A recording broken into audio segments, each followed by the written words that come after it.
tertúlia. Boa tarde a todos. Hoje é dia 16 de dezembro de 2014, uma terça-feira.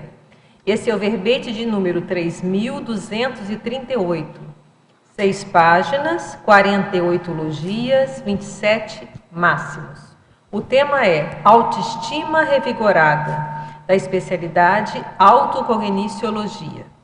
Quem escreveu esse verbete é a professora Jaqueline Assis, que está estreando aqui no tertuliário, muito bem acompanhada, e vamos conhecê-la um pouco. Então, a Jaqueline Assis, ela é graduada em Pedagogia, especialista em Psicopedagogia e em Docência do Ensino Superior.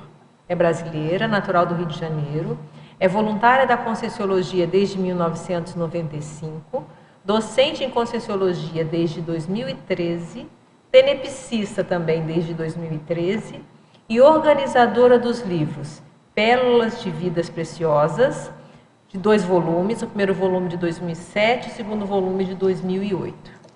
Então vamos à definição então do tema. A autoestima revigorada é o ato ou efeito de a consim, homem ou mulher, agir de modo a potencializar, reforçar, valorizar, qualificar, automotivar, equilibrar e soerguer as virtudes pessoais perante as conquistas diárias, priorizando o autodesassédio mental somático.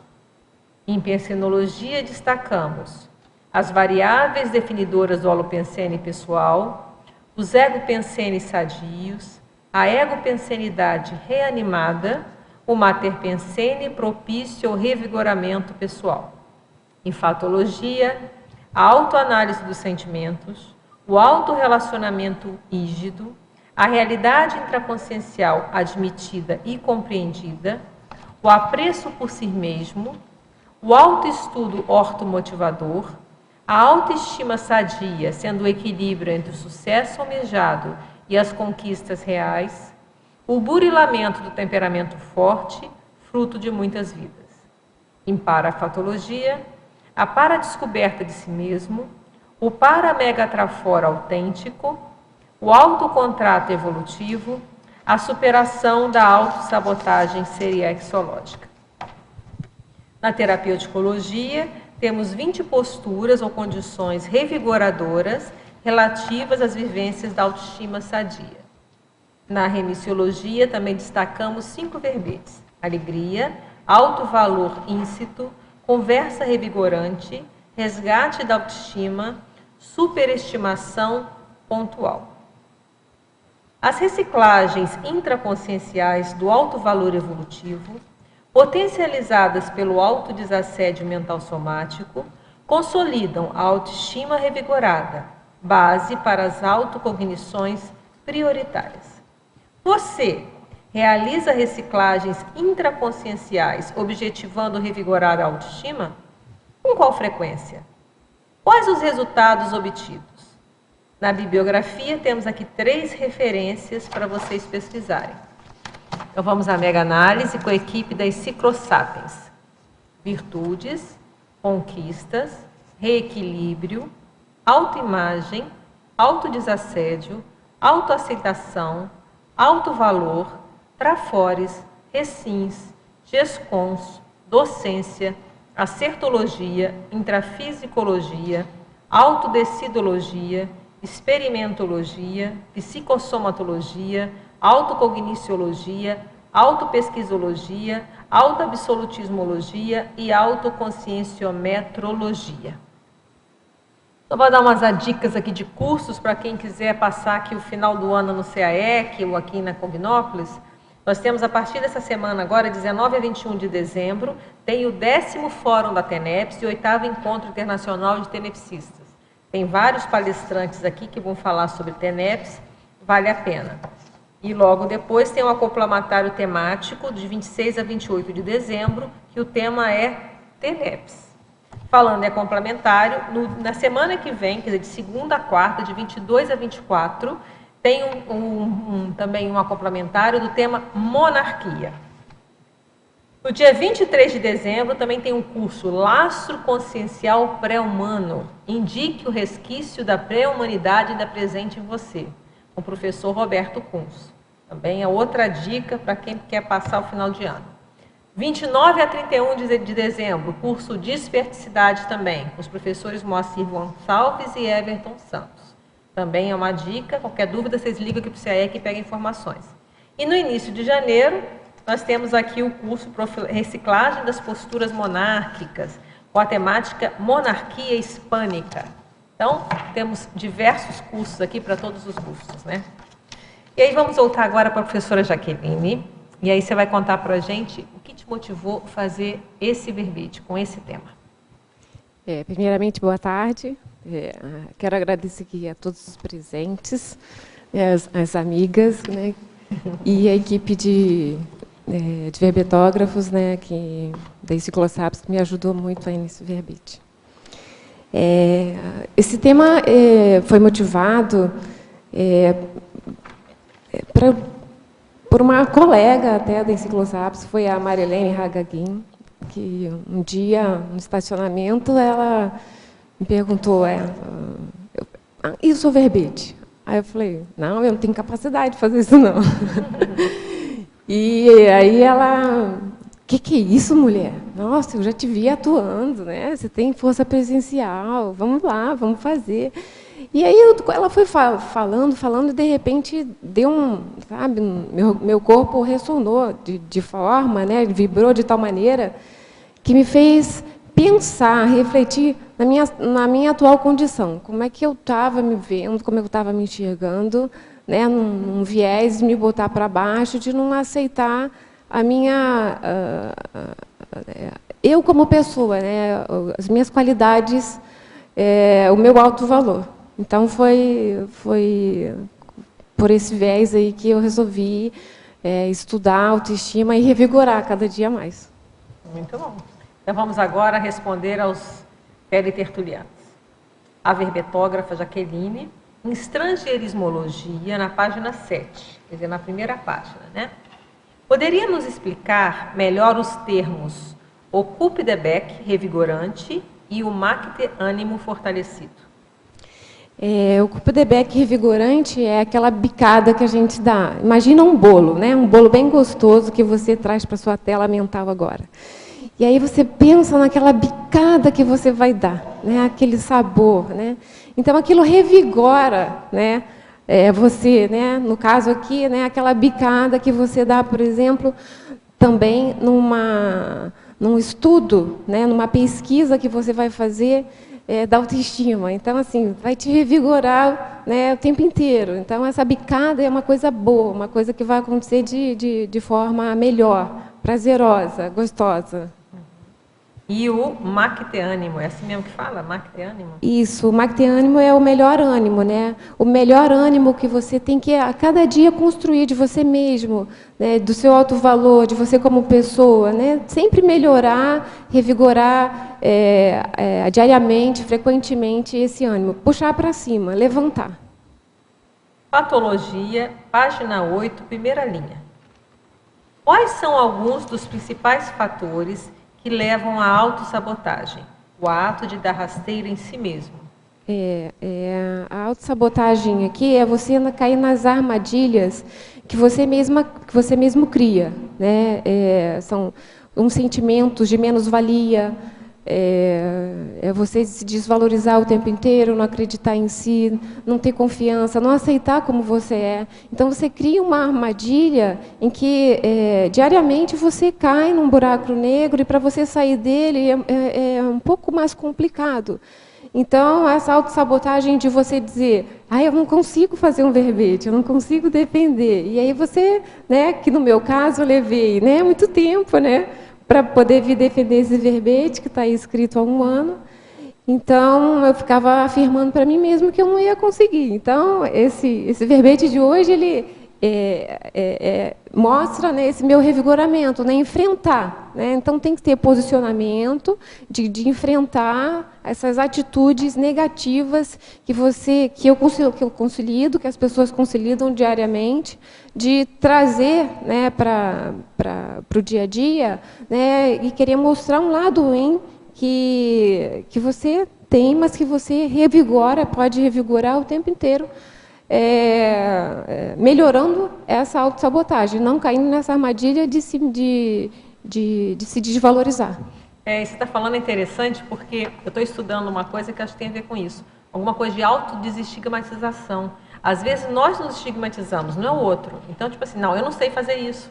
Não, isso eu não vou fazer, ou isso eu não sei fazer, ou isso eu não gosto. Até isso eu não gosto dessa comida. Não prova. Então, às vezes, criança, você cismou que não gostava daquela comida e você estigmatizou que você não gosta e não provou nunca mais. Então, a gente cria essas estigmatizações, a gente tem que quebrar isso. Testar. Será que atualizar a nossa autoimagem, né? Eu acho bem interessante. Você tá falando. É uma crença, né? Eu ficava criando, né, e permanecendo em crenças construídas ao longo dessa vida, inclusive pela mesologia também, de acreditar que eu não era inteligente, de que outras pessoas eram melhor do que eu. Então, ficava um raciocínio monoideísta, né? Uma ideia fixa de que não ia conseguir. Então, você queria criando uma imagem sua que está desatualizada, e você não atualiza. Olha, quantas coisas que você já fez, que você às vezes já provou para si mesmo, que você já superou aquilo, mas a pessoa às vezes não quer enxergar. Então, ela se estigmatizou, isso eu acho bem interessante. Isso é tão importante, seu verbete. Patologia, página 8, penúltima linha. Como podemos otimizar o burilamento do temperamento forte, fruto de muitas vidas? Esse burilamento é você, primeiro, fazer uma autoanálise de como que você funciona, né? Como que é teu temperamento. Ele é um temperamento que ele é mais positivo ou que ele é mais negativo, né? Dependendo, né, do burilamento da pessoa, se ele é um temperamento que é avassalador, né, que ele é forte, mas ele é negativo, porque ele vai desequilibrar, né, energeticamente, não só você, como as outras pessoas ao teu redor, então você teria que refinar, trabalhar, melhorar através de autoanálises, né, checando, pensando, refletindo como que eu melhoro esse temperamento, né, que não está adequado, né, nessa minha vida atual, nesse momento que eu estou vivendo. E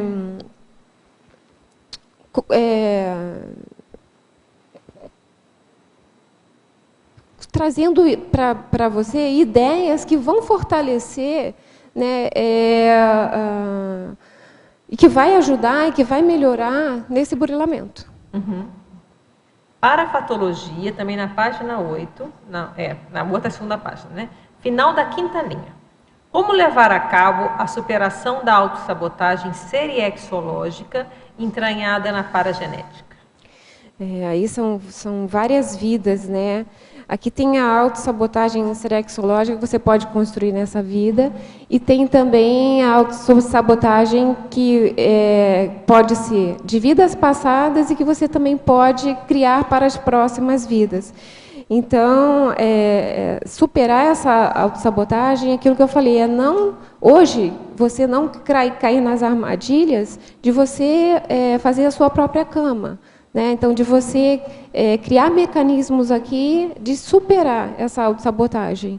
Não permanecer, né, o que você trouxe de vidas passadas, ou que você construiu nessa vida, ou por interferência sua, consciente, né, ou por interferência da mesologia, fazer com que essas várias vidas, né, essas vidas futuras, ou aqui também a heterossabotagem, né, que é a sabotagem do outro para com você, possa ter uma influência maior, né, uma influência que te paralisa, que não te leva para frente, que não faz você crescer, que não faz você soerguer, nem levantar. Em relação ao autoassédio, né? O autoassédio, isso aí. O autoassédio da consciência. Professora Jaqueline, gostaria de fazer uma sugestão. Acrescentar que a baixa autoestima está associada ao consumismo.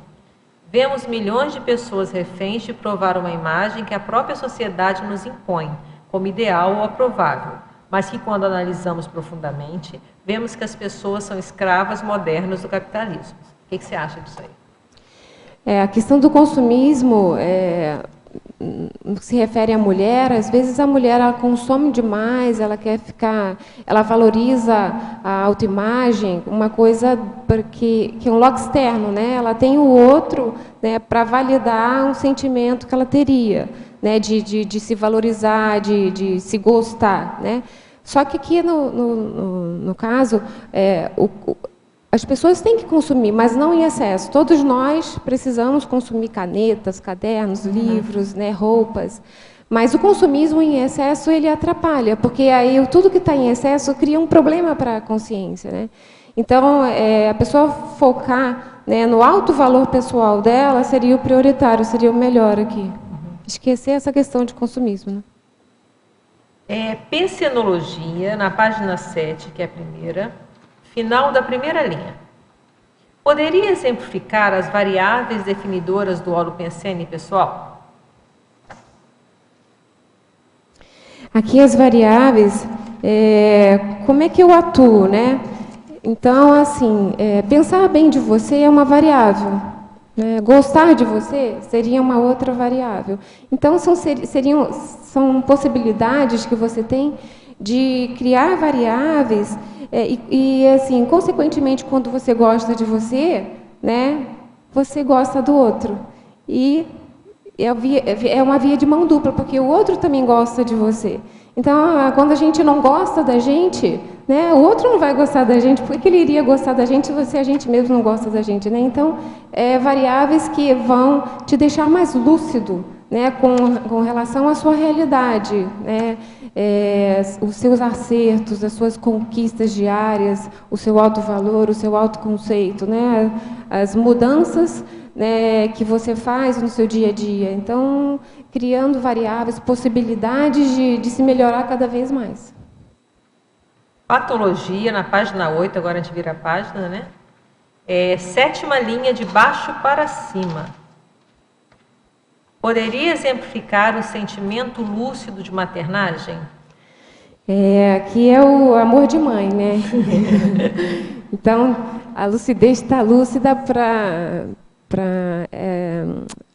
a atuação, né, né, no meu caso aqui como consciência, né? Eu tenho 2 filhotes maravilhosos, estão presentes aqui, o Caio e o Cauã, e eu vejo muito que eu trato as pessoas assim como se eu fosse mãe, né? Então, tá sempre disponível para ajudar. Então, esse amor de mãe que me move também, né? E que valoriza, que me valoriza, que estimula também a minha autoestima, né? Que me revigoriza também. E a questão da assistência, do acolhimento, né? Também, o acolhimento assistencial.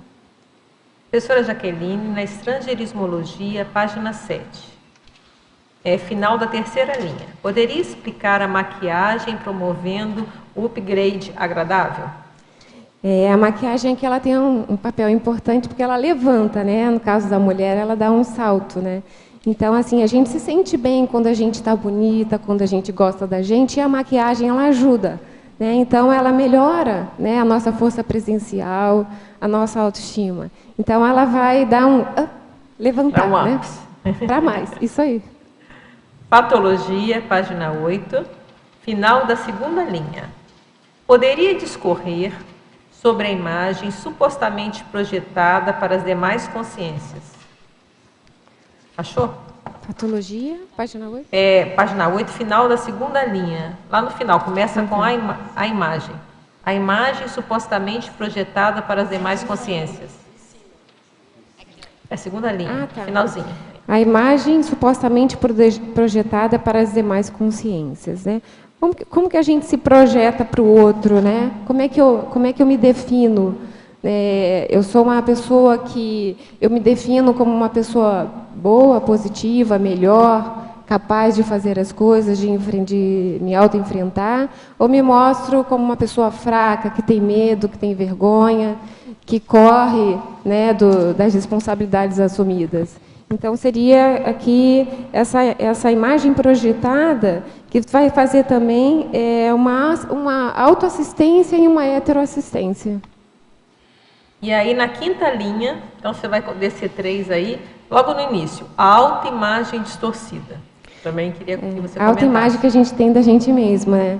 Então, ficar no monoideísmo de se achar ruim, péssima, com menos-valia, isso destrói a autoimagem, isso destrói qualquer consciência. Então, pensar bem de você, né, se aceitar como você gostar, né, do que você faz, de como você pensa, do que você escolhe, valorizar o tipo de pessoa, né, as qualidades que você tem, os seus trafores, isso é muito importante. Então, isso aqui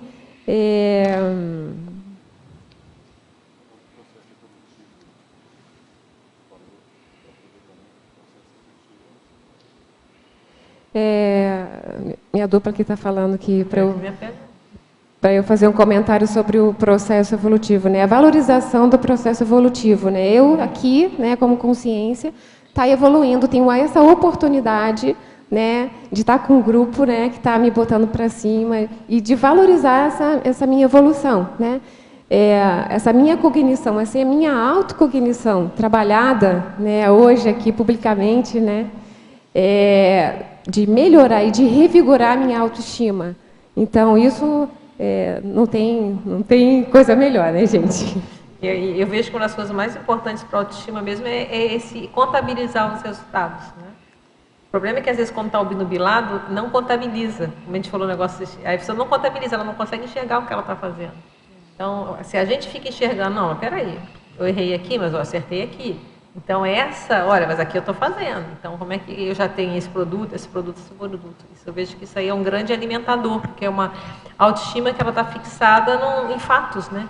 Em fatos e em parafatos, aí, se tiver processo parapsíquico, né? Você sabe que, Adriana, eu fiquei muito tempo parada, né? Obnubilada, né? Sem me mexer. Então, você não enxergava os resultados. Esse que eu não acho que enxergava. Então, assim, eu tive muitas conquistas, milhões de conquistas.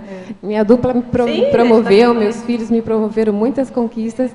E o fato de hoje ver isso, de enxergar isso, de fazer essa mudança pensênica, fazer esse desassédio mental somático, é muito rico.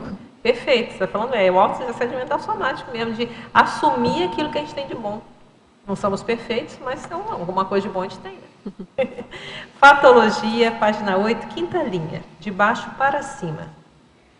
Gostaria que comentasse o autorrefazimento lúcido de ideias, conceitos, opiniões e imagens sobre si mesma. Tem a ver com o que você acabou de falar, né? Que a pessoa se autorrefazer, né? Ela está se fazendo o tempo inteiro, né? Está lúcida das ideias que ela tem, que ela promove, o conceito que ela tem dela mesma, as opiniões alheias, né? E a opinião que ela tem dela mesma, né? Porque ela monta, né, um cenário, ela tem uma imagem dela mesma. É como se a gente estivesse num teatro assistindo, né, uma cena, e você ali como protagonista, né, como um personagem. Então, você tem que estar olhando aquele personagem, como é que eu, Jaqueline, me vejo, né, que opinião que eu tenho de mim, como que eu posso me melhorar, o que eu valorizo de mim mesma, né, porque através de mim eu vou assistir e vou ser assistida. Então, a esse personagem, né, que hoje eu estou vivendo aqui como Jaqueline Assis, né, esse personagem eu preciso valorizar cada vez mais e aproveitar, né, esse momento, né, ímpar aqui nessa vida, né, nessa evolução, para a próxima vida estar cada vez melhor. Para a fatologia, página 8 também, penúltima linha. Gostaria que aprofundasse a vontade inquebrantável da consciência nas dimensões extrafísicas. A gente ter uma vontade certeira, positiva, sadia, que não vai destruir, né, que não vai acabar, que a gente vai, projetada na dimensão extrafísica, fazer o que a gente tem que fazer, né, assumir as responsabilidades, seja lá quais elas que vierem a aparecer. Então, ter a vontade, né, de encarar aqui o curso intermissivo, né, ter a vontade inquebrantável de se melhorar, né, de se refazer. Por favor, Mércia. O Cláudio está na frente. Ciclonologia, você poderia comentar, na página 9, A ciclologia, Jaqueline, é ciclo de valorizações pessoais.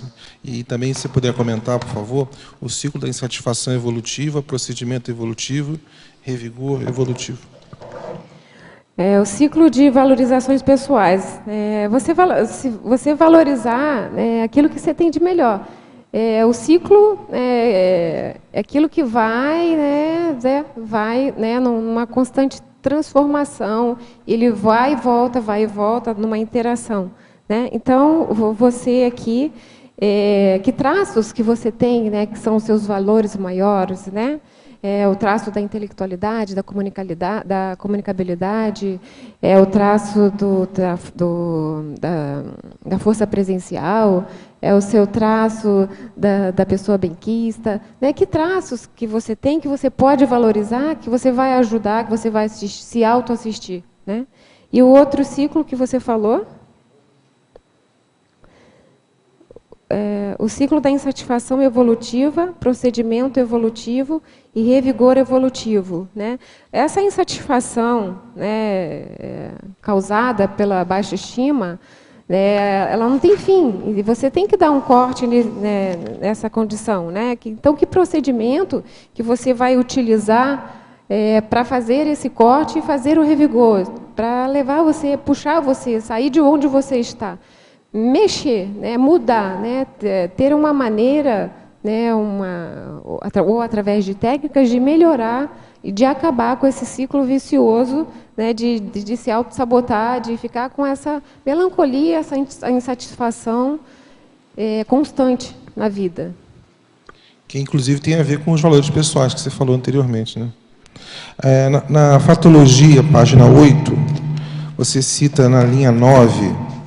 afeto disponível aos demais. E também amorosidade dioturna, na página 8, linha 9. Show? Como é que a pessoa desenvolve um afeto mais evolutivo? Você que tem autoridade nisso. O afeto disponível, eu vejo muito, eu sou uma pessoa muito disponível. Quando alguém me pede alguma coisa, eu estou sempre pronta para ajudar. Parece que eu vim com nessa vida, parece que eu vim com essa... coisinha entranhada no meu mental soma aí, nos meus veículos de manifestação. Então, eu estou sempre disposta a ajudar, a assistir. Seja da maneira que eu puder, né? Mas eu estou sempre me disponibilizando. Então, com isso, eu construo, né?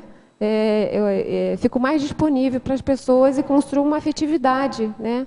Porque eu me aceito do jeito que eu sou e eu aceito, né? Ou vejo, né, me coloco no lugar do outro para aceitá-lo do jeito que ele é. Construo aí a empatia. Verbete. Eu gostaria que você comentasse na página 8, para a fatologia, na terceira linha, o para-megatrafor autêntico. Como é que você descobriu ele? Então, né, essa questão que eu estava falando, né? Obrigada, querida, por você ter vindo. O para-megatrafor autêntico, né? Aquilo que você tem de melhor. Né? Então, na multidimensionalidade, o que identifica, né, com um mega, né, para-trafor? Né?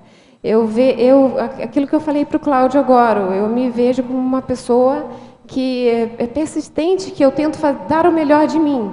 Então, me autodisponibilizar, eu já identifico como se fosse o meu para-megatrafor. Está disponível para ajudar, para melhorar conflitos vividos, conflitos heteroconflitos. Então, seria nessa linha de focar assistência, autoassistência e heteroassistência.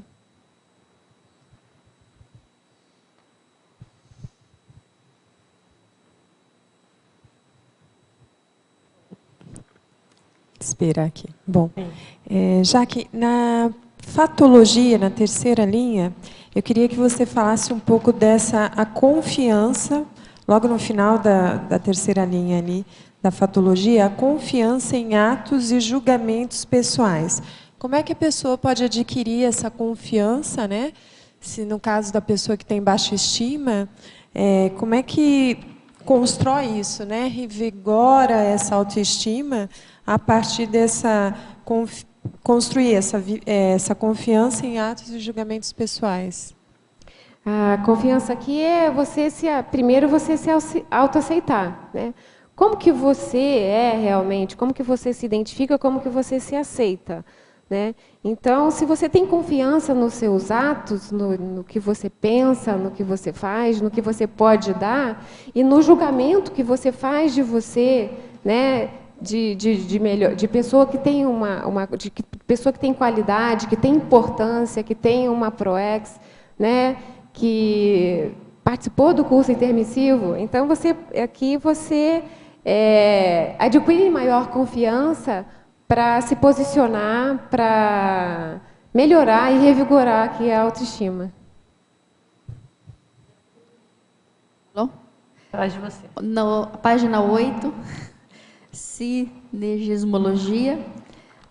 Na segunda linha, o sinergismo, cosmovisão, autocognição. Se você pudesse ampliar mais essa autocognição. Na segunda linha ou segundo lá? Sim. Sinergismo, cosmovisão, autocognição. Obrigada, Ana. Você tem a cosmovisão aqui, né, o sinergismo aqui, a cosmovisão, né, de consciência, né, eu como consciência, como é que eu estou me manifestando, né, nessa vida aqui. Ter maior clareza, lucidez de como que eu funciono. Então, eu, através de ter essa minha cosmovisão, de eu consciência de saber como eu realmente estou atuando, eu melhoro a minha autocognição. Então, eu vou estudar, eu vou me analisar, eu vou refletir, eu vou pesquisar como que eu estou me manifestando, quais são os traços que eu tenho que trabalhar, que traços que me puxam para baixo, né, os meus trafares, e que traços, forças que eu posso buscar, valorizar, para valorizar e ampliar essa minha cosmovisão. Tá, obrigada. Eu queria, na página 9 da interaciologia, essa primeira interação. A interação autoconceito, saudável, autoestima sadia. Muito boa essa interação, né? Então, o autoconceito saudável, né? A gente tem né? Pensar bem da gente, gostar da gente, né? Faz esse relacionamento, né? Com essa autoestima sadia, né? Então, aqui no caso, né? Eu comecei a me perceber, né? Poxa, eu tenho muitas qualidades, né? Então, assim, valorizar o que eu fazia, as conquistas que eu tinha, né? Tudo que eu construí até hoje, né? Então tinha esse relacionamento, né? Que partia do meu autoconceito. A partir do momento que eu comecei a melhorar minha cognição, eu melhorei, né, gradativamente e aumentei essa minha autoestima, que ficou positiva, ficou saudável, né? Eu só quero te dar um feedback que eu achei bem interessante. Aquela última conversa que nós tivemos, eu percebi que você deu uma guinada naquela nossa conversa. E agora, com o verbete, eu já estou entendendo melhor como que você deu essa guinada. Então, eu já estou falando da prática, o efeito do verbete, viu? A prática mesmo, viu? É o autodesassédio mental somático, né? Então, a gente tem que se estudar, a gente tem que reconhecer como que a gente funciona, a gente tem que saber, sim, dos nossos trafares, mas a gente tem que valorizar os nossos trafores e atuar como consciência a partir deles, né? Todo dia, né, toda hora, né? A gente caiu, levanta e vamos embora para frente. Então, quer dizer a prática, né? Não só a teoria do verbete. Isso aí, a teática. Vamos lá, a prática. Vamos botar em funcionamento, né? Oi, Jaque. Parabéns. Eu queria que você falasse desse paradoxologia. O primeiro aqui, o paradoxo de autovalorização real, libertar a consciência de pensar somente em si mesmo. É um paradoxo, né? A gente se valoriza, né? A gente se valorizar, mas não é só a gente valorizar a si, é valorizar também o outro, porque se a gente valoriza somente a gente, então é como se a gente vivesse numa ilha isolado de tudo, e não somos, né? A gente não está isolado de tudo nem de todos, então Quando a gente parte do princípio de que o outro também é peça fundamental, é importante, né? A nossa autovalorização, ela é mais positiva, ela é melhor, a gente consegue atingir um fim, né? Um objetivo maior, né? Então, é por aí. É isso mesmo. Ô, Jaqueline, Sim. Boa tarde. Primeiramente, eu gostaria de te parabenizar pela intensidade assistencial do seu verbete, tá?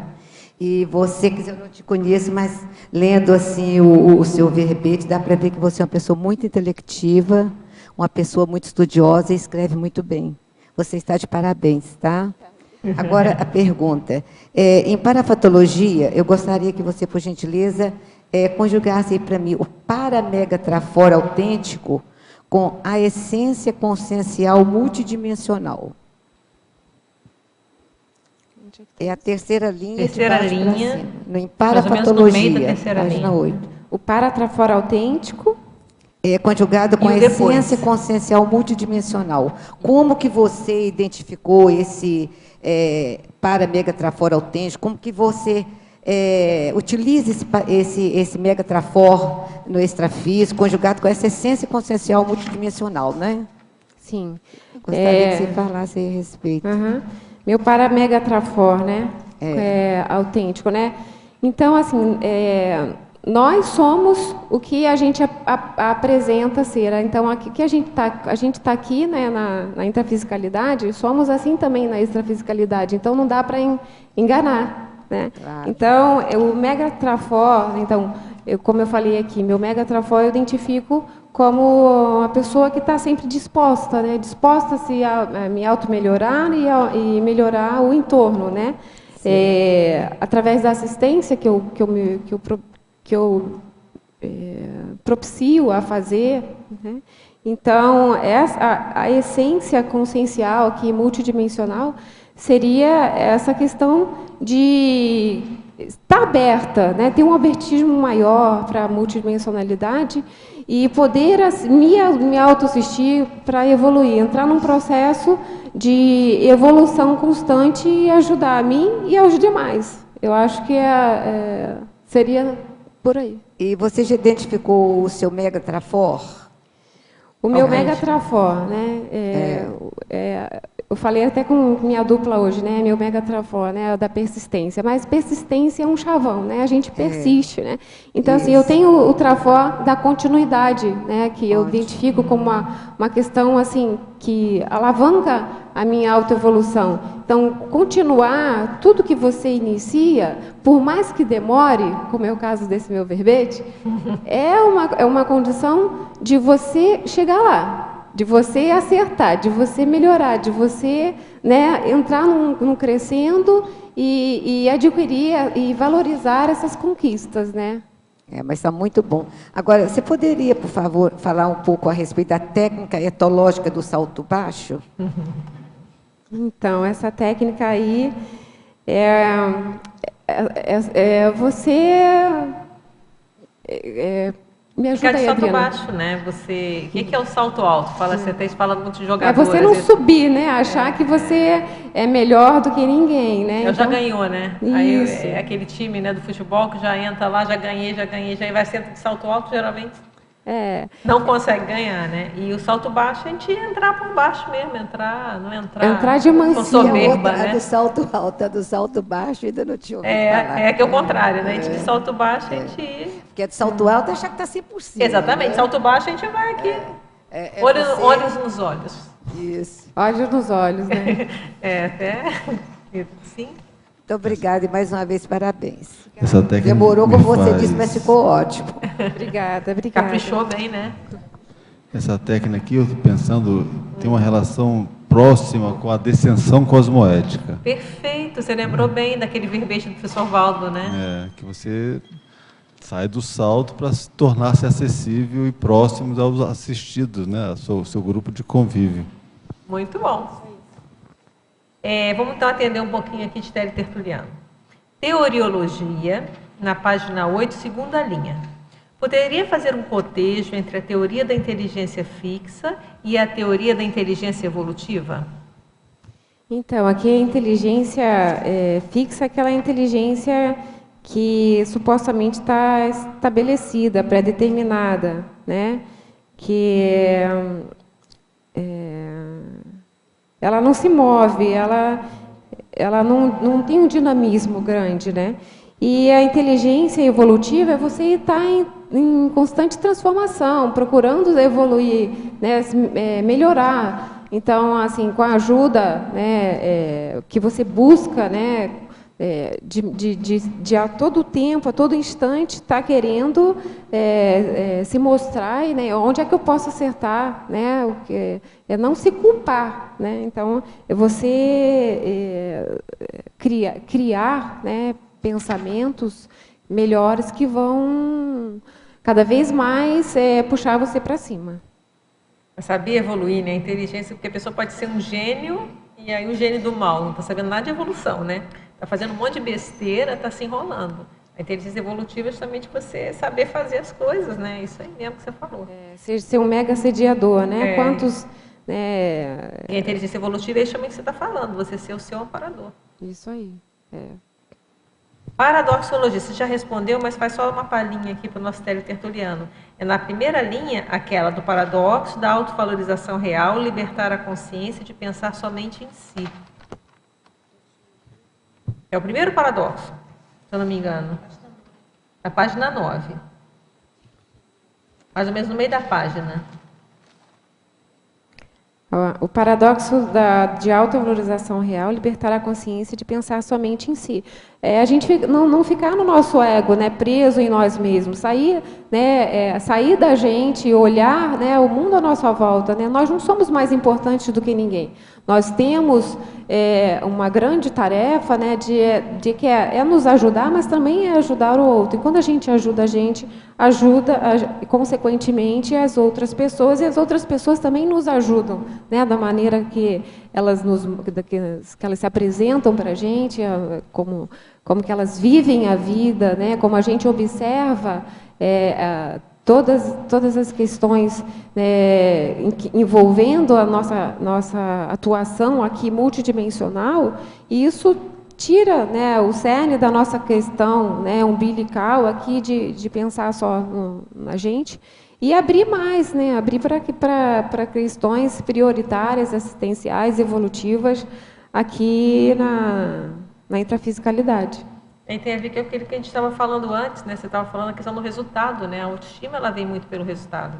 Então, na hora que você sai de você começa, aí você vai ver realmente que você vai se valorizar em função dos frutos daquilo que você tem, dessa assistência que você faz, do retorno que as pessoas vão falando para você, olha, aquilo que você escreveu foi bom, aquilo que você me falou aquele dia me ajudou. Então, isso vai aumentando, melhorando a autoestima também, né? A soma, né? É você somar essas conquistas, né? Conquistas de 43 anos, né? Então, assim, são conquistas que precisam ser valorizadas, né? Pensadas, refletidas, para que ela faça o movimento de destravar cognitivamente, né? O que está embarrando, né? A tua forma de pensar, a tua forma de ter clareza, né? De enxergar, né? Você aqui, o teu papel, né? Como eu, consciência, vou me colocar perante os amparadores, perante ao meu grupo evolutivo, né? Eu preciso fazer essa mudança, essa troca, né? Essa inversão de papel, de parar de ser de ser vítima de mim mesmo e ser, né, a pessoa que vai ser o exemplo, né, que vai mostrar um fortalecimento, né, as conquistas, mesmo que mínimas, mas somadas, que vão gerar um resultado bom, positivo, maior. Né? Mais um paradoxo, também na página 9, na última linha. Poderia explicar o paradoxo de o medo de recair induzir a recaída? Esse é um grande... É bom esse paradoxo, né? Esse paradoxo, eu fiquei pensando muito nele até, porque assim, eu tinha muito medo, né, de errar, né? Então, cair, né, gente? Então, aí eu não queria tentar. Então, porque assim, eu vou cair, então eu vou tentar. Então, esse paradoxo aqui, se a gente fica pensando muito, ele induz. né? Então, se eu for ficar pensando que eu vou cair, né? Então ele vai me induzir a eu cair, a eu me dar mal, né? Então, fazer criar uma postura, né, de melhorar a cognição através de me enfrentar, esse é um mecanismo, né, que ele pode ser devagar, mas ele tem que ser incentivado, movido a todo momento para a gente chegar lá, tá? E isso que a Adriana falou, e que você também falou, a questão da sair da emoção para entrar no aspecto da contabilidade, o aspecto racional. Então, aí me lembrei da técnica do inventariograma, né? A pessoa fazia as planilhas de ver, poxa, de comparar como é que ela está hoje, como é que ela está antes. Aí ela vai ver que não é só uma questão de medo ou de deslumbramento. Às vezes a pessoa entra no deslumbramento, no cargo, e aí ela acaba que isso não é autoestima, às vezes. Quais são os fatos, né? Quais são os fatos? O que você pode contabilizar, né? E aí você sai um pouco dessa condição do medo, da euforia, né? Que acho que a gente tende aí. É só para comentar esse aspecto aí. Aí aproveitar para você falar também sobre o efeito... Só sobre isso, eu coloquei aqui na bibliografia, citei aqui o pensionograma, né, que é da autoria da Juliana Carvalho. E essa proposta, esse método de pesquisa que ela criou, é justamente, né, isso que você falou, né? Então, assim, a gente se autoavaliar, né, criar uma ficha para a gente registrar os nossos pensenes ali, né, os nossos pensamentos, as nossas energias, as nossas emoções, e poder avaliar, nossa, por que hoje eu pensei tão mal, por que hoje eu me fiz tão mal, me culpei tanto, né? Por que eu tive tanto medo de errar? Por que eu não enfrentei tal situação? Então, isso vai fazer com que a gente desbloqueie, destrave, né, esse mecanismo que a gente cria de menos-valia, né, de se auto-sabotar, para alavancar aí a nossa evolução. O que eu falei foi um pouco mais além, que é a pessoa mais associada à técnica do inventariograma, do cosmograma mesmo. Isso me fez lembrar o outro verbete. Você tá ligado. Estatística motivadora do Isso. É verdade, também. É verdade. Tem exatamente. recorde também, recorde homeostático. Como? Recorde homeostático também. Ah, tá. Também é nessa linha da estatística motivadora, quer dizer, os recordes seus com você mesmo. Qual que é a outra pergunta? Na página 9, você coloca o efeito renovador da docência conscienciológica. Isso que a gente está vendo hoje aqui, a sua questão da sua docência maravilhosa, aí, que é a questão do... Se você pudesse comentar um pouco do teu trabalho na reaprendência e como é que isso vem alavancando o teu processo.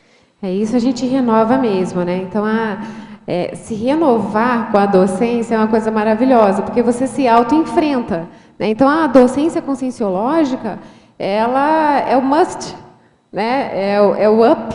Então, eu me sentia, né? Poxa, eu não consigo, né? Não vou dar aula, né? Como é que eu vou fazer?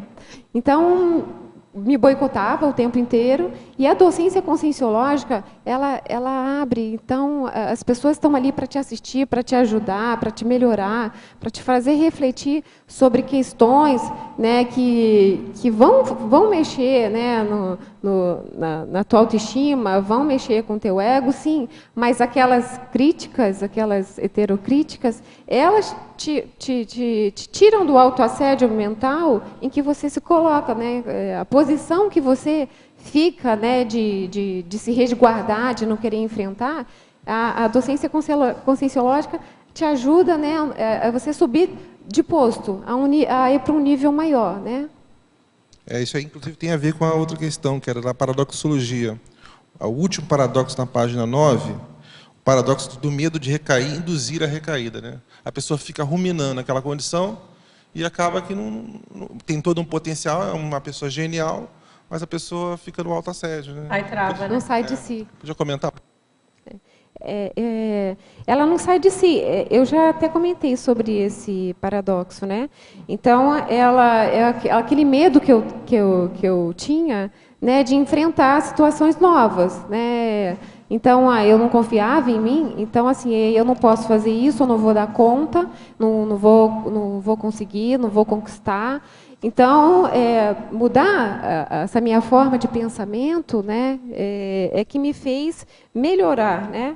Mas esse paradoxo de eu não querer enfrentar, que eu já me auto-sabotava, achando que ia cair, né? Travava, parava, é que a gente tem que, né, pensar sobre, refletir sobre. Conheço bem o casal, com essa dupla e tudo. Você falou da determinação, mas tem também outros trafores, que são a questão da auto-organização que vocês têm, a questão também da assistencialidade. Acho que vale a pena a gente registrar isso aí. Obrigada. Herbetógrafa. Patologia, página 7, sexta linha. Então, logo na primeira página, vamos lá, sexta linha. Como desenvolver a resiliência às pressões externas? Sexta linha. Ou a terceira de baixo para cima. Então, a gente está... as pressões existem, vão sempre existir, né? Então, a gente não vai estar livre delas. Então, se moldar, né, aprender, né, a se flexibilizar, né, se pacificar, se autopacificar, faz com que você tenha mais lucidez, né, porque através desse esforço que você faz de pensar, de trazer para si, né, a questão, o conflito, né, as coisas que existem, melhora, né, o teu pensamento, melhora a tua cognição, melhora você como pessoa, como consciência. Patologia, na próxima página, quarta linha. Como superar esse sentimento de angústia da rejeição antecipada? Eu me angustiava muito, né, porque o medo de ser rejeitada, de ter menos valia, de ser menos importante. Então, eu transformava, né, numa consciência que me boicotava, me auto-sabotava, né, me botava para baixo o tempo todo. Então, a angústia, você se angustiar com uma coisa que você nem sabe que vai acontecer, então é só autoassédio, né, um baita autoassédio gigantesco, né, que não tem fim. Você vai viver num monoideísmo, cultivar uma ideia, né, que não é real. Então, todos nós, né, cada consciência nesse planeta tem seu alto valor. Não importa se é um doutor em medicina ou se é uma pessoa que tem poucos estudos, ela tem o seu alto valor, ela tem possibilidades, potencialidades, qualidades, né, que nós vamos aprender muito com elas e elas também vão aprender da gente. Então, a gente conseguir, né, ter esse discernimento, essa lucidez desse alto valor é uma coisa muito importante. E vamos para frente, né, que eu estou chegando lá. Eu não sei se isso está falando também tem relação àquele verbete da professora Mia, a síndrome da pré-derrota, né? A pessoa já se sente derrotada antes, nem faz. Isso, antes de enfrentar, antes né? de enfrentar, antes de enfrentar, de realmente saber o que é. Né, parar, ela trava, né? Então essa trava dela imobiliza ali a autoevolução. O que ela, né, vai fazer para se melhorar, para ajudar, para assistir, né, a ela e aos outros, né? Se ela travou, não consegue. Agora na remissiologia, na página 11, lá no fim do verbete, né? Verbete do item 12, que é o verbete resgate da autoestima. Aí ela pergunta: como fazer o resgate da autoestima sem cair na arrogância? Então, né, a minha amiga Thaisa está aqui, né? Ela pode até explicar melhor que eu, né? Como é que esse resgate da autoestima acontece, hein, Thaís? Me ajuda aí. Sem cair na arrogância, que é a pergunta. Ajuda a minha intermissivista Thaís aqui. Eu acho que esse resgate que a gente, pelo menos, fala que tem relação com o verbete da Jaqueline é com cosmoética, né? Então, o resgate é disso que ela tem falado até agora. É dos nossos trafores, é dos nossos aportes, é das nossas aprendizagens, dos aspectos positivos da nossa ficha, sem perder a autocrítica. Quer dizer, eu sempre penso naquele símbolo do direito, né, da balança. Se a gente levar aquela balança na nossa vida, na nossa evolução, sempre sopesar, né, o lado bom com o lado ruim. Então, a gente não deixa de enxergar o lado ruim, mas a gente não fica atolado, né, mergulhado, ou com uma perspectiva trafarista, né, sobre a gente e sobre a evolução. Então, acho que é por aí, é mantendo a autocrítica e a cosmoética, né? E aí, essa mesma pessoa continua a pergunta aqui. Sinto dificuldade em manter a autoestima revigorada. Poderia diferenciar a autoestima da arrogância e dar algumas dicas para o dia a dia? Sim, a autoestima é a pessoa que tem uma prepotência, uma arrogância, ela tem uma autoestima que ela está valorizando demais, né? Então tudo em excesso é ruim.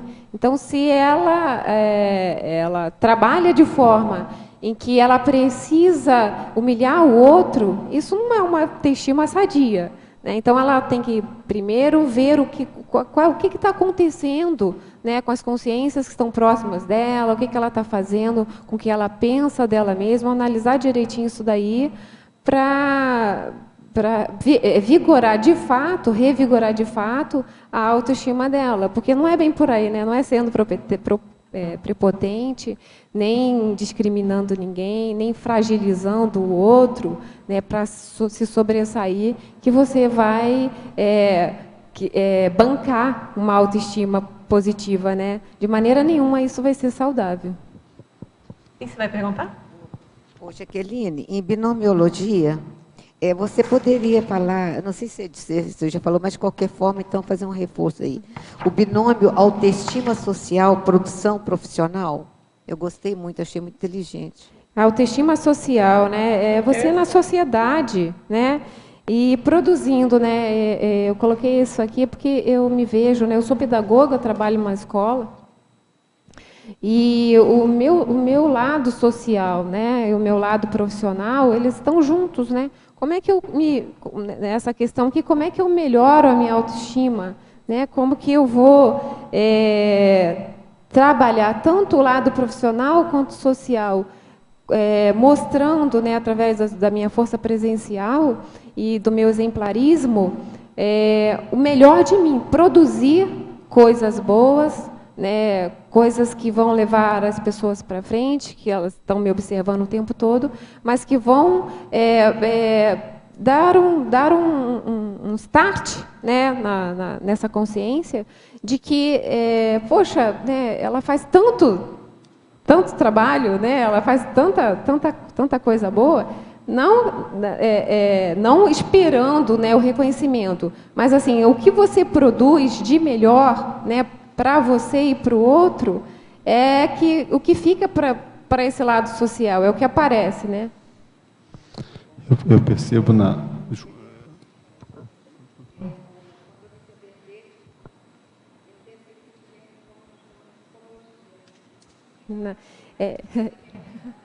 eu até pensei, eu falei assim, gente, esse verbete, eu convido os psicólogos intermissivistas para poder me ajudar a ir na defesa do verbete, porque eu também pensei nessa condição, esse verbete seria para um psicólogo defender, né? Não necessariamente, você está falando da sua experiência. A Adriana pode falar, né, Adriana?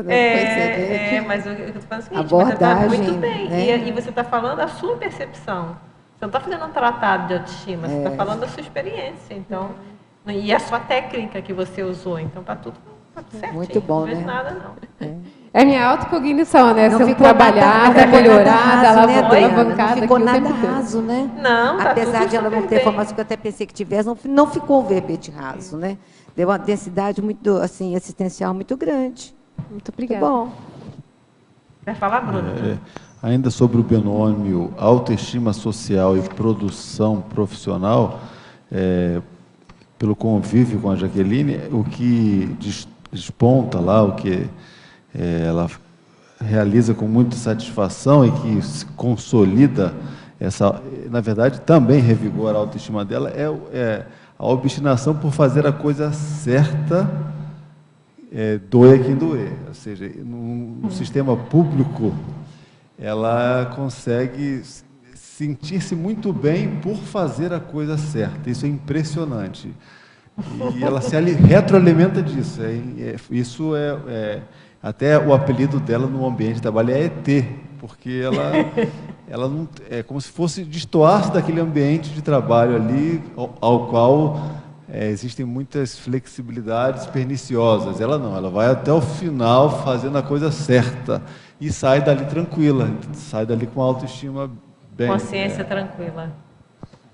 Tânia, por favor. Jaque, Oi, vamos para a página 10, aqui na terapeuticologia. Diga. E a gente não combinou a pergunta, né? Sim. Olha só. Pode deixar claro, né? Tem 2 itens que eu quero que você desenvolva e eu sei que você vai fazer assim de uma forma excelente. E primeiro, parabéns pelo verbete, gostei muito, né? Obrigada. Eu já tinha falado isso com você, né? Mas agora publicamente. É o item 6 e o item 9. Você pode desenvolver? Sim. A autonomia evolutiva é a gente não depender do outro, né? A gente ter autonomia para buscar a nossa própria evolução. Então, a estagnação, né, de depender do outro não faz a gente sair de si nem se melhorar. Então, o movimento, né, que a gente busca, que eu busquei aqui, é de ter mais autonomia e planejar a minha evolução, né, de forma que eu possa alcançar. E no item 9, é a exultação renovadora, né? Então, está o tempo inteiro intensificando, né, essa alegria de se renovar, né, de criar novas possibilidades e enfrentar esse desafio, né, de que é a todo momento revigorar a minha autoestima. Tá, muito obrigada. Parabéns, mais uma vez. Obrigada, querida. Mais uma aqui de fora, Sorocaba. Parafatologia, página 8, quinta linha. Quinta linha da página 8 da parafatologia. Poderia comentar a superação da autossabotagem serexológica? Já falou, mas faz um resumo para eles. Acho que é no final da parafatologia. Acho que é no finalzinho, se eu não me engano. É a última frase. A superação da autossabotagem, né? Então, em vidas passadas, né? O que você construiu, né? O que eu construí em vidas passadas que me levaram nesta vida a estar o tempo todo me autossabotando, fazendo, né? Criando mecanismos de menos-valia, de me desmerecer. Então, se não foi em vidas passadas, a minha metodologia, né, nessa atual vida, ela contribuiu, né, para eu me desvalorizar. Então, através desse mecanismo que eu criei de desvalorização, eu vivi o tempo inteiro me autossabotando. E se eu não der um corte, né, se eu não conseguisse dar um corte nessa vida, eu ia levar para uma vida futura. Então, essa autossabotagem, né, ela precisa dar uma parada para haver uma superação. Então, enfrentar agora, né, o medo da exposição, né, estou aqui fazendo. Né, então, cortar, né, na raiz, né, ou se foi, né, em vidas passadas, né, ou nessa vida, né, eu estou fazendo esse corte agora. Paradoxologia. Olha, de novo, hein? Tem sempre no verbete, tem aquela pergunta que é o que pega mais na turma. De novo, ó, o primeiro paradoxo. A autovalorização real, libertar a consciência de pensar somente em si. Esse é a paradoxologia na página 9. É aquele primeiro de novo, terceira vez, mas você repete de novo. O paradoxo da autovalorização real, libertar a consciência do pensar somente em si. Né? O que de valorização real pode libertar, né? O pensamento de você ficar em você mesmo, né? No seu ego, né? Como que eu faço essa autovalorização? Que valorização eu tenho de melhor? Né? O que eu tenho de melhor? Né? Então, se é a minha disponibilidade para assistir, vamos lá, vamos pegar, vamos levar essa questão e sair do meu umbigão. Assistir as consciências é melhor do que eu ficar pensando em mim mesma ou não vir defender um verbete porque eu tenho medo da exposição, o que vão pensar de mim, eu não sei falar, eu não sei comunicar. Então, vamos, gente, né, cortar essa condição, né, de supervalorizar o ego, né, ficar no egocentrismo e bola para frente. Acho que você está falando muito sério. Em vez de ficar o foco na pessoa, ficar no foco na assistência. O que eu tenho para doar. O que eu já sei fazer, de certa forma, que eu posso ajudar a quem não sabe. E aí é uma técnica, pode ser tanta coisa, né? Então, acho que esse foco que corta qualquer tipo de acanhamento, quando você põe o foco no outro. O que, que eu posso, o que, que eu tenho para contribuir com essa pessoa que está na minha frente? Por mais que não tenha, né? Se auto-enfrentando, a gente consegue chegar lá. Mas sempre tem alguma coisa, sempre tem alguma coisa. Porque nós somos consciências multimilenares. Então, sempre vai ter alguma coisa que a gente, de certa forma, por escolha, seja lá o que for, nós acabamos privilegiando mais e nos tornou mais aptos naquela situação. Você mesmo falou que tem a facilidade, está disponível. Às vezes tem muita pessoa que não tem. Então, como é que o que ela pode aprender com você em relação a isso? E assim vai. Então, tem um princípio da enciclopédia que fala, né? O princípio de toda consciência é ter algo a ensinar e aprender, ter algo a ensinar e a aprender. E assim a gente vai se construindo, né? Se consolidando, né? Com os melhores pensamentos, as melhores energias, né? E ajudar o outro e ser ajudado também. Perfeito. Professora Jaqueline, poderia comentar o que pensa a respeito do ato assistencial de outra pessoa valorizar o assistido mais do que a ele mesmo e, por isso, quando necessário, tomar uma atitude cosmoética em seu lugar, quando este está com a autoestima em condições tão precárias que não tem condições de se defender, de se erguer e dar uma virada na mesa? É que eu leio de novo? Está comprido, né? Vamos lá. Ó. Poderia comentar o que pensa a respeito do ato assistencial de outra pessoa valorizar o assistido mais do que a ele mesmo? Então, acho que a pessoa ela vai só assistindo e não se cuida, deve ser isso? E por isso, quando necessário, tomar uma atitude cosmoética em seu lugar, não é que é outra ideia. Quando este está com a autoestima em condições tão precárias que não tem condições de se defender ou de se reerguer. Então, acho que tem aqui uma questão também, não sei se tem duas ideias ou é uma só, né? Não sei se é uma da pessoa se valoriza mais o assistido do que ele mesmo e às vezes se negligenciar, pode ser uma ideia. E tem a outra aqui da pessoa acabar tomando a frente do trabalho do outro, é isso? Então ela é um grande problema isso, valorizar só o outro e não se valorizar, né? Porque se você valoriza só o outro, como que você pode ajudar o outro se você não ajuda a si mesmo, né? Então, entrar no mecanismo de querer somente, né, fazer atacom, né, consolar as pessoas, isso não é esclarecimento nem para ela, nem para a gente mesmo. Né? Então, a gente vai entrar num buraco sem fim aí, né? E a outra questão que ela está colocando... E a outra viés que está entendendo é o seguinte, olha, é quando necessário tomar uma atitude cosmoética em seu lugar, no lugar de alguém. Quando esse está com a autoestima em condições tão precárias que não tem condições de se defender, de se reerguer ou dar uma virada de mesa. Eu acho que é quando você inferir, né? Às vezes a gente toma atitude no lugar do outro, né? Eu, muitas das vezes, tomei atitudes aí em relação ao posicionamento, né? Dos meus filhos, da dupla e tudo, e né, a gente erra, né? Mas a gente faz, às vezes, querendo acertar. Então, esse posicionamento, às vezes, tomado de maneira impensada, né? Mas que a gente tem oportunidade de olhar para trás e ver, puxa, né? Como é que eu estou errando nessa questão? Ainda bem que eu estou fazendo, né? Estou vendo, né? Então, vou fazer uma reciclagem, um movimento de mudar essa situação. Eu tenho até um caso...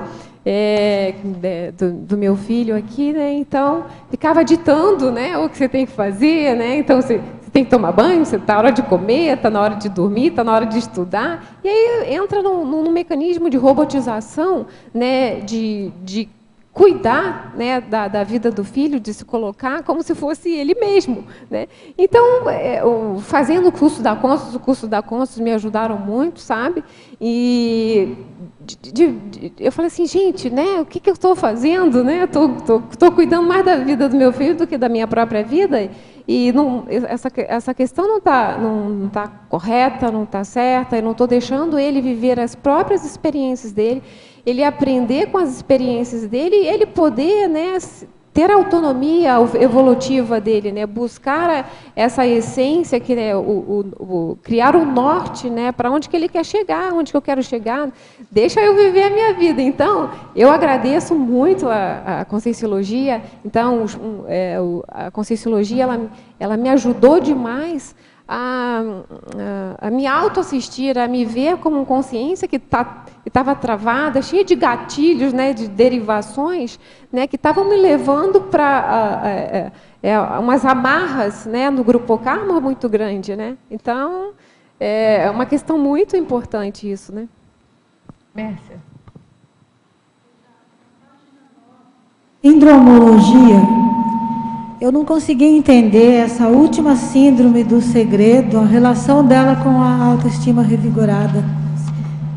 Mércia, então, essa síndrome do segredo é aquela pessoa que mantém um segredo durante anos, né? E ela gasta muita energia, muito tempo escondendo aquele segredo e ela fica doente, porque como ela tem que manter aquilo a todo custo, e ela se coloca num papel, né, numa representatividade para as pessoas, ela tem ganhos secundários ali, né? Então, ela vive doente o tempo inteiro porque ela mantém, né, quer manter esse segredo. E aí, com a autoestima revigorada, ela não consegue revigorar, porque se ela está doente, como é que ela vai revigorar? Porque ela precisa investir tanto tempo, tanta energia, perder tanto tempo, tanta energia ali com a manutenção desse segredo. Mas, por exemplo, que tipo de ganho secundário? Você poderia citar algum? Ela se exclui de fazer as coisas, ela não se abre, ela não se enfrenta, ela não vai adiante, né? Ela não é autêntica. Ela não aparece, ela não quer aparecer porque vai que tem alguma coisa a ver com aquele segredo que ela escondeu há muito tempo, que as pessoas não podem saber, e ela exalta, né? Seria manter uma imagem de pessoa mais segura.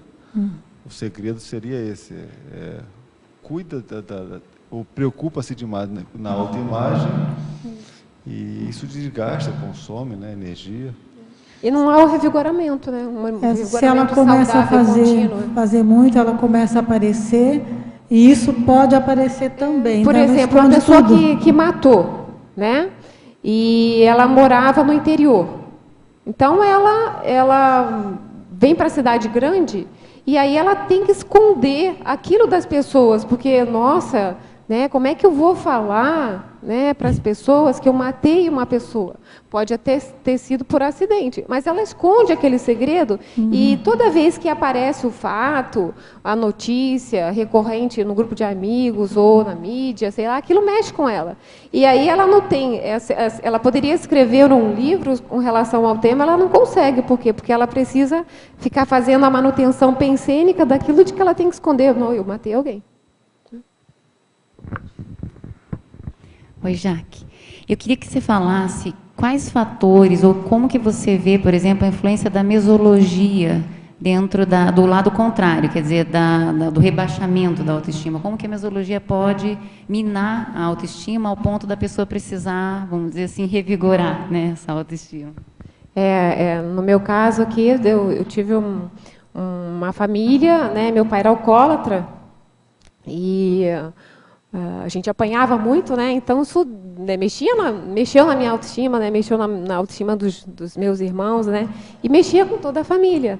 Então, quando a gente sofre repressões, né, a autoestima ela vai para baixo e a pessoa ela fica sem forças de sorguer, de levantar, de se melhorar, porque ela se acha o cocô do cavalo bandido, né? Então ela é complicado, né? Foi complicado, muito complicado para mim, porque eu nessa vida eu tive uma sorte danada de encontrar com essa dupla, porque essa minha dupla me ajudou demais, gente. Vocês não sabem o quanto. Então assim. Ele falou assim, mas vamos pensar a situação aqui, né? Vamos pensar uma situação. Teu pai, né, teve lá a vida dele, ele viveu, né, nasceu em 43, veio do Nordeste, né? Ele tinha uma situação de vida em que as pessoas, né, a educação não era valorizada, o espancamento era valorizado naquela época. Então, ele teve um ciclo, né? Ele repetiu o que ele aprendeu. E aí, né, contudo, com isso, ele não tem culpa de como ele, né, como ele se manifestava. Então, essa manifestação pessoal do teu pai, a gente tem que encarar como, né, eu encaro como uma possibilidade que eu tive nessa vida de refletir sobre, né, o que eu aprendi com meu pai, né, o que eu tirei dali, o que ele me trouxe, que coisas que eu não fiz, que aquela repressão, né, ficou imposta, né, que marcou, que não me deixou ir além, e aí eu permaneci hoje o que eu sou, né? Então, querendo me melhorar e querendo crescer, evoluir, né? Foi por aí.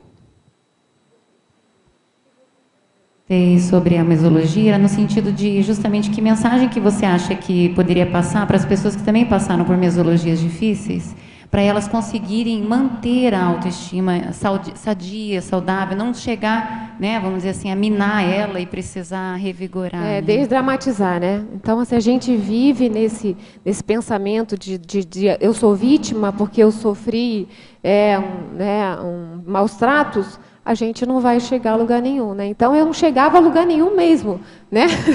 me tornando vítima de mim mesma, vítima, né, do processo grupocármico que eu tinha, né? Então, assim, hoje, para minha família, né, eu adoro a minha família e para minha família, eu sou diferente, né? Eu sou diferente por quê? Porque eu penso diferente e eles aprendem com a minha maneira de ser diferente, né? De pensar, de me posicionar. Então, isso é um ganho, né? Quando a gente desdramatiza, quando a gente deixa de ser vítima da gente mesmo, quando a gente ajuda o outro, a gente só ganha.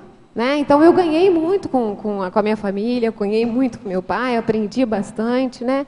E estou aí, né, com 2 filhos que também estou aprendendo com eles, né? Estou a todo momento fazendo autorreflexões, refletindo sobre minha postura, né? Quando eu passei por esse ciclo, também ganhei, né? Construí a minha autocognição em cima daquilo que eu vivi, né? E hoje desconstruir essa realidade vivida, né? Jogar para cima é o que eu estou tentando fazer de melhor. Queria complementar aqui, existe um raciocínio habitual nosso, um pouco mais da Jaqueline, da psicologia do senso comum, de tentar encontrar uma explicação dos seus traços com os fatos do intrafísico. E encontra-se quando a pessoa quer, ela acaba justificando, atribuindo os incidentes. E eu tentava a todo instante mostrar que não era bem assim, que muitos dos traços dela eram dela, e alguns poderiam ser agravados, sim, mas isso o condicionamento desse tipo de pensamento fica às vezes entranhado, é um raciocínio mais simplório, né, de pessoal, eu sou assim porque olho do que eu me lembro, tenta sempre associar. E essa desassociação, referente ao tema, à sua pergunta sobre mesologia, é muito importante. Não tentar cair no raciocínio simplório de encontrar explicações do que se lembra da infância, tentar ficar vasculhando na infância para saber do porquê que é assim hoje. Isso é um condicionamento que muitas das pessoas têm, e eu repasso assim, a recomendação que você gostaria que ela fizesse. Eu, por ser psicólogo, vejo assim, as pessoas ainda tentam cafucar no passado para encontrar uma explicação para os seus traços do dia a dia, né? E não é mais por aí, não é só por aí, tem um conjunto de fatores paragenéticos que também é muito forte. Porque eu observo, né, nas minhas relações e comigo mesma, que às vezes a gente menospreza a mesologia quando ela tem um impacto forte, e às vezes ao contrário, como você falou, às vezes a gente supervaloriza alguns aspectos mesológicos e menospreza os nossos trafores e a nossa força consciencial. Eu acho que é só esse equilíbrio, né, da pessoa conseguir olhar por onde ela passou, pelas vivências que ela teve, e entender, compreender, né, e libertar disso. E, ao mesmo tempo, ela também não ser ingênua, como você mesmo falou, teu pai repetiu uma mesologia. Quanto que a gente repete coisas, até não dessa mesologia dessa vida, mas de retroegos, né, sem estar percebendo, e que às vezes não é positivo para essa autoestima. Né? Binomiologia, página 9. Terceira linha do binômio. Poderia expandir exemplificando o binômio autoestima social, produção profissional. Esse também está cortado. Tá. Então, aqui é a produção profissional, né? O quanto que eu já produzi profissionalmente, né? As conquistas que eu tive, né? E essas conquistas no âmbito social, né? Que conquistas foram essas, por exemplo, né? Eu trabalhei com a educação de jovens e adultos. Tem aqui um colega que fez a revisão dos meus livrinhos, o Cláudio. E para a sociedade, né? Como é que foi isso para aqueles alunos, né? Que faziam parte de um projeto, né, de que era valorizar a tua autoestima através do que eles escreveram, né? Então, essa produção, né, que eu consegui através da impressão desses livros pela Itaipu, então essa produção, né, o que eu estou produzindo de melhor, né, que vai fazer essa relação, né, esse binômio aí, né, para as pessoas que participam, né, desse círculo meu, né, de vida. Paradoxologia, na página 9, na terceira linha. O paradoxo do pensar demais e agir de menos. Poderia comentar as consequências disso e a terapêutica? Sim, quando a gente pensa de menos, quando a gente pensa demais, a gente age de menos, né? Então, só pensar em escrever um verbete e não escrever, né? A gente não vai ter conquista nenhuma.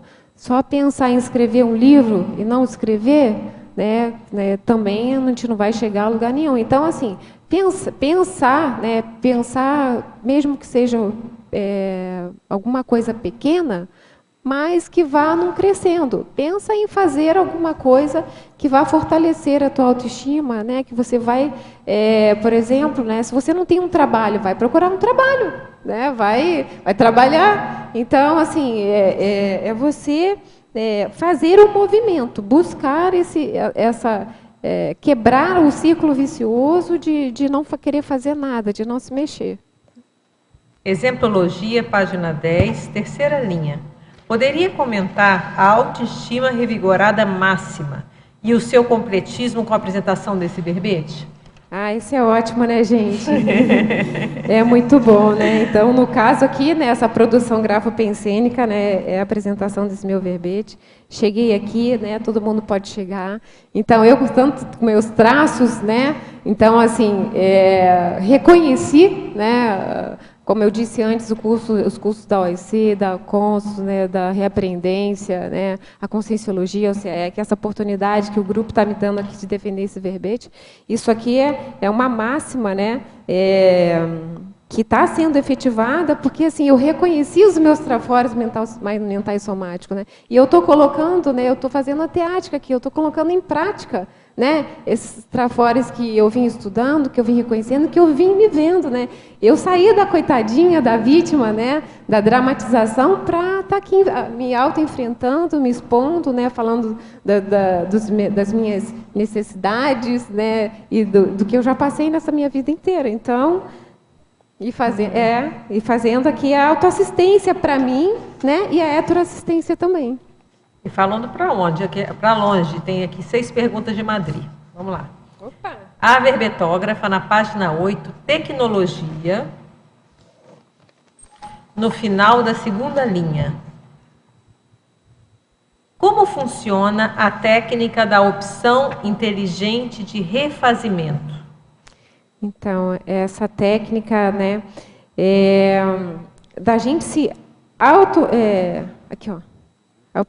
A gente optar por a gente se refazer a todo momento, avaliar, né, me avaliar, que a técnica que eu usei era avaliar os meus pensamentos. Né? Então, assim, por que eu penso tão mal de mim? Né? Por que eu tenho que ficar me sacrificando, né, me autodestruindo, destruindo a minha autoimagem perante as pessoas, em valorizar o medo, né, a culpa, eu errei, então isso, né, como eu errei, eu não posso fazer mais nada.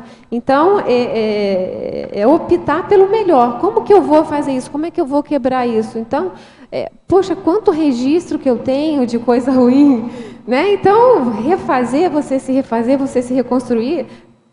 Primeiro, começar pelo autoconceito que você tem de você. O que você é? Quem que você é? Para que você veio aqui? Por que você está aqui? Né? Então, começar a utilizar técnicas que vão te levantar, que vão fazer, que me fizeram soerguer, né? Me melhorar, gostar de mim. Né? E aí, nessa mesma linha, o que é necessário intraconsciencialmente falando para estar apto a aplicar essa técnica? O que eu posso fazer intraconsciencialmente? O que a pessoa faz para aplicar a técnica da opção inteligente de refazimento? O que é preciso ela ter dentro dela para ser apto a aplicar essa técnica? Primeiro é vontade, né, gente? A gente tem que ter vontade de se melhorar. Eu sempre briguei comigo, por exemplo, eu não conseguia fazer academia, tá? Então, era uma coisa que embotava o meu pensamento. Né? Então, eu não conseguia pensar, raciocinar, porque, assim, como eu não fazia exercício físico, eu não melhorava, né, a minha cabeça, o meu corpo. Eu falei, não, gente, eu vou fazer exercício físico. Tá? Eu estou há 1 ano fazendo exercício físico. Então, eu não fazia TENEPS. Né? Então, até o Valdo falou assim para mim uma vez, né, você é um trovão retardatário, porque eu falei assim, eu decidi fazer a TENEPS. Então, eu estou há quanto tempo na Conscienciologia? Bastante tempo, né? 2 décadas quase. Então, assim, eu cheguei aqui, né? Eu sou um trovão retardatário, mas eu estou conseguindo, estou conquistando, né? Então, estou valorizando aqui essas minhas conquistas, né? De me refazer, né? E vou chegar lá, né? Efeitologia, na página 9. Efeitologia, está lá logo no início da página 9. Na primeira linha. Poderia explicar o efeito do autodomínio emocional? O autodomínio emocional, né? Que efeito que vai causar se você tem domínio dos seus sentimentos, né? Do seu psicossoma, né? Então, quando a gente tem um psicossoma exacerbado, né, a gente destrói, né, quem está próximo da gente e a gente mesmo, porque aí a gente entra num processo instintivo, de falta de racionalidade, de discernimento, de estar lúcido para a vida. Né? Então, o efeito de você estar equilibrado, né, de você estar homeostático, você pensar positivo, de você estar saudável, isso tem um efeito e reverbera nas outras pessoas também o melhor de você, né? O como que você chega para o outro, né? O como que você se apresenta para o outro. Então, esse efeito positivo, né, de estar se percebendo, de estar lúcido de como você está funcionando, né, de estar entrar na primavera energética pessoal, né, no Cipriene, né, a lucidez, né, de se revigorar. Então, foi nesse efeito aí que eu pensei, de melhorar cada vez mais, né, o meu emocional. Em relação a esse efeito, ela pergunta também, que fatos devemos evitar para mantermos este autodomínio? A gente tem que evitar um monte de coisa, né? A primeira coisa, né, para a gente manter a nossa autoestima revigorada é para a gente parar de se autoassediar, né? A gente parar de dizer para a gente que a gente não vai conseguir. Né? Outra coisa, né? O medo, né? O medo, né, é alguma coisa que a gente cria mentalmente para dizer para a gente, opa, vamos parar, estou com medo. Né? Medo do quê? Então, aquela questão que eu falei da angústia, né? Já se angustiar com medo de fazer alguma coisa que a gente nem sabe ainda o que é, isso, né, gera um efeito catastrófico, né? E abala demais a nossa consciência, porque a gente fica numa dependência do outro, numa dependência de menos-valia, de baixa estima, né, muito grande. Patologia, na página 8. Segunda linha. Poderia desenvolver a autoimagem idealizada e, a seguir, a imagem supostamente projetada para as demais consciências? Então, a imagem, aquela autoimagem idealizada, né? Ai, eu seria melhor, né? A melhor docente, então eu seria a melhor professora, a melhor pedagoga. Então, a gente tem uma imagem idealizada, a gente idealiza, mas às vezes a gente não consegue atingir essa imagem que a gente idealiza, né? Então, aqui, ficar idealizando uma imagem, né? E construir mentalmente essa imagem, a gente não está ajudando a gente mesmo. Porque a gente precisa ter força, energia, coragem de querer, né, atingir o melhor da gente. Né? O que a gente vai... o que eu estou fazendo agora é o melhor de mim. Não importa, né, se daqui a 10 anos, 5 anos, um mês, eu estarei falando de forma diferente, mas o hoje é o que eu estou dando, o melhor de mim. Né? E essa imagem supostamente projetada para as consciências, né, o que eu projeto, né, para o meu entorno, tanto na dimensão física, intrafísica como extrafísica, né, é o que eu sou. Né? Eu não vou inventar, né, a Jaqueline. Né? A gente não pode estar se reinventando todo dia, porque essas conquistas diárias, essas conquistas, né, do meu revigoramento, que vão me levar, né, à imagem que eu tenho de mim hoje. Né? Com uma pessoa que tem grandes trafores, mas que, né, vai ter umas recaídas, mas é através do dia a dia, né, frequentemente, que eu vou estar fazendo essas autorreflexões e me melhorando. E aí ela pergunta também, como você refez a sua autoimagem? É que eu acabei de falar, né? Através dessa análise, né, dessa reflexão, de querer ser, né, sempre melhor, de parar de me botar para baixo, sabe? De ficar me chicoteando. Jogar fora o chicotinho. Né? Isso, jogar fora o chicotinho. Jaqueline, você falou de algumas instituições que te ajudaram, a EC, a Conscius, mas eu queria que você falasse sobre o papel da mudança para Foz do Iguaçu, da inserção nessa comunidade conscienciológica e os feedbacks que a gente sempre tem no meio de tantos colegas evolutivos, conversando. Às vezes a gente entra num loop mental de autodepreciação e às vezes uma conversa com um colega que está assim, sinceramente buscando o seu crescimento. Essa conversa, às vezes, te dá muitas dicas, né? E te permite ver a coisa de uma outra forma e um autodesassédio maior. Você pode comentar do papel dessas amizades na autoestima? Sim, sim. Eu tenho muitos amigos aqui, sabe?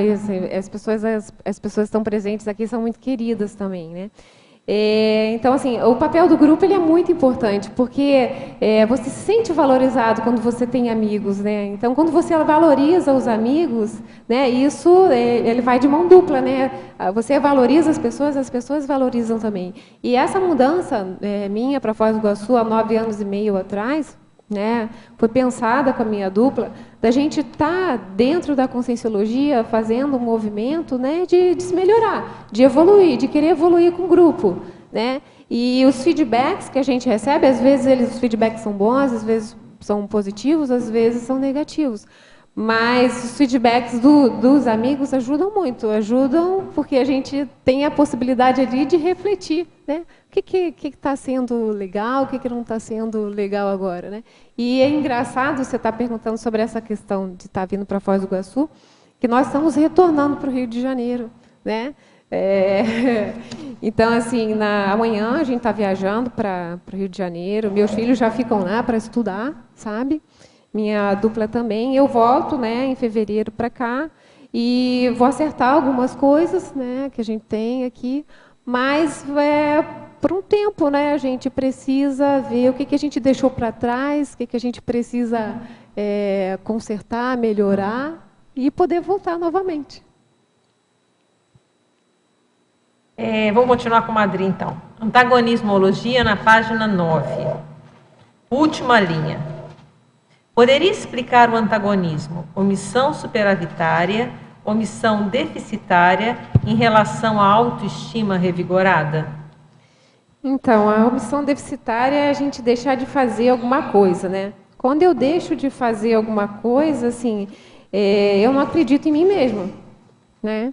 Então, eu estou tendo aqui uma omissão deficitária comigo, né? E aí, na autoestima revigorada, se eu deixei de fazer alguma coisa para mim, se eu deixei de gostar de mim, se eu não gosto de mim, como é que eu posso gostar dos outros? Como é que eu posso ajudar os outros, né?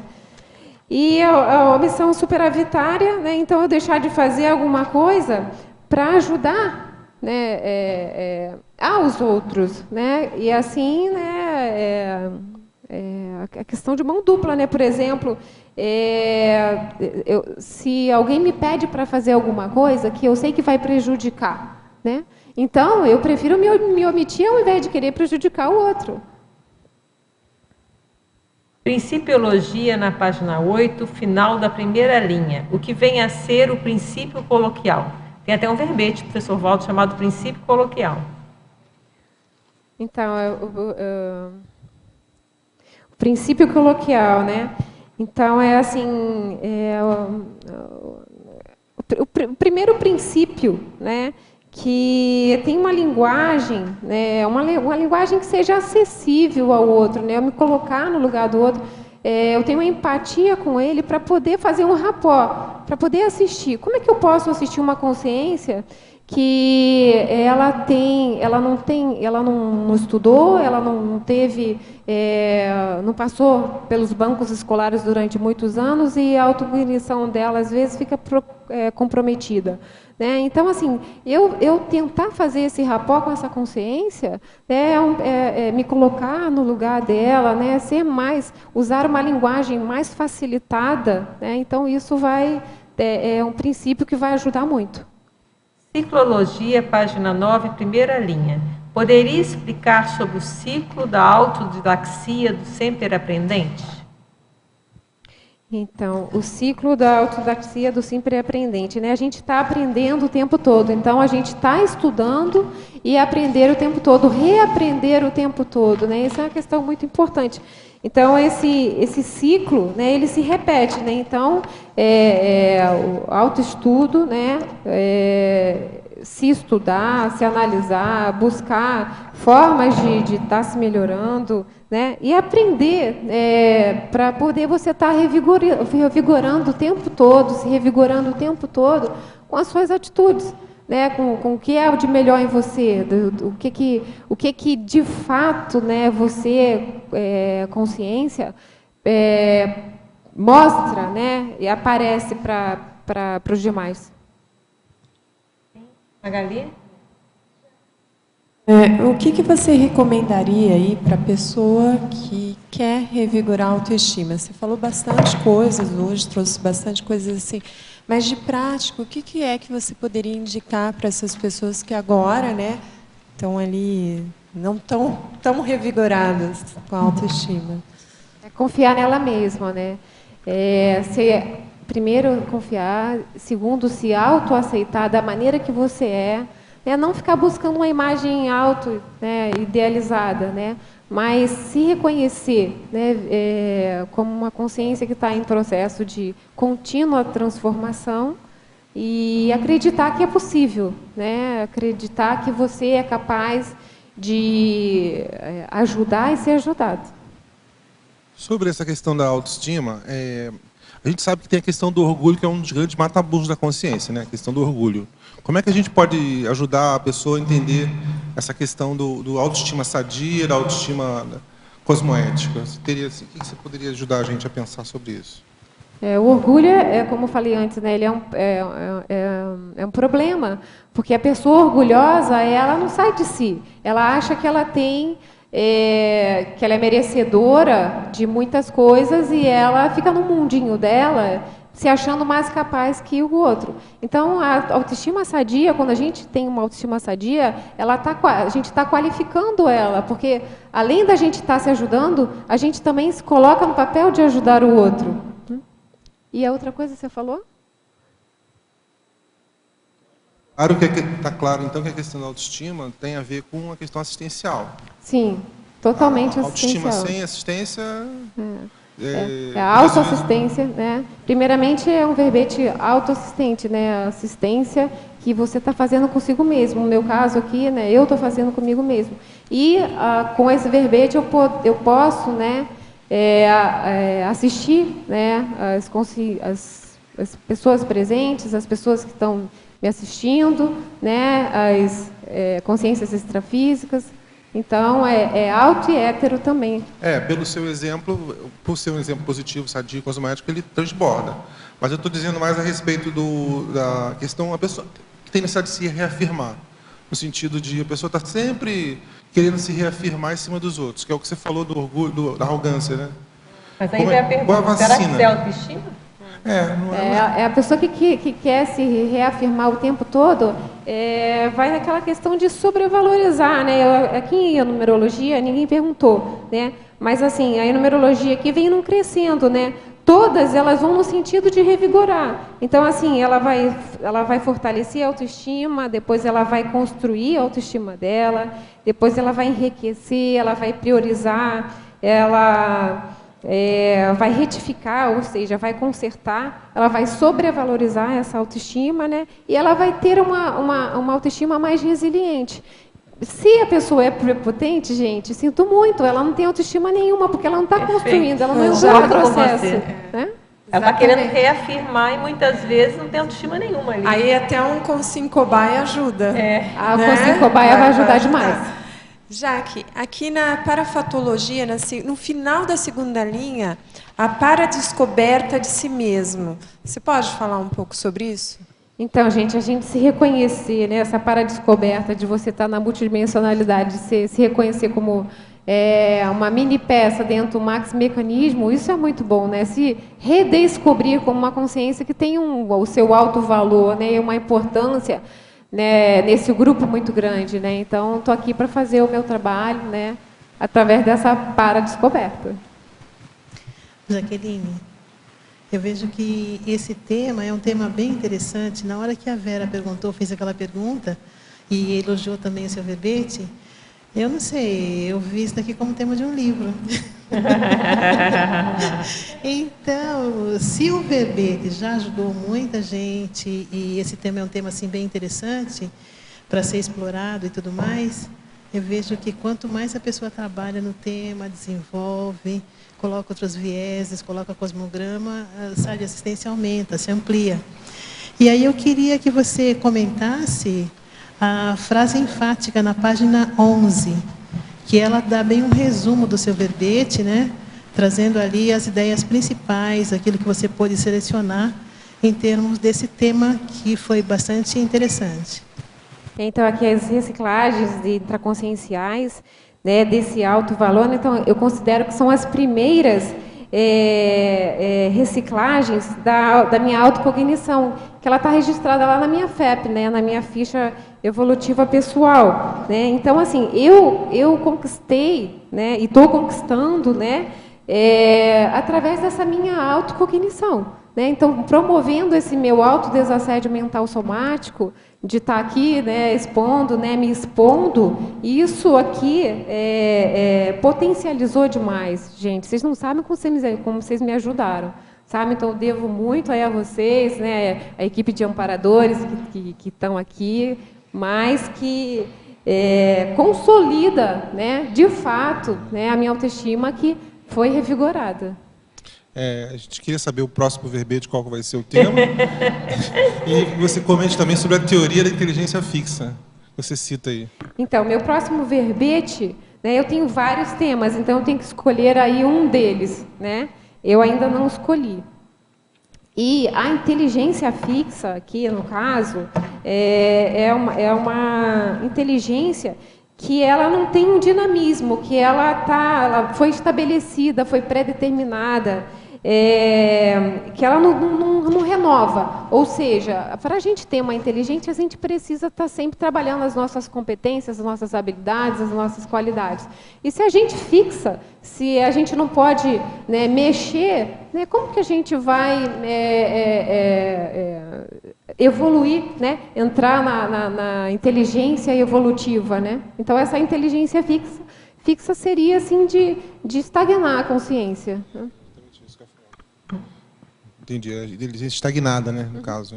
Ela não se renova, ela não tem aprendizado. O reaprender, né? O aprender a aprender.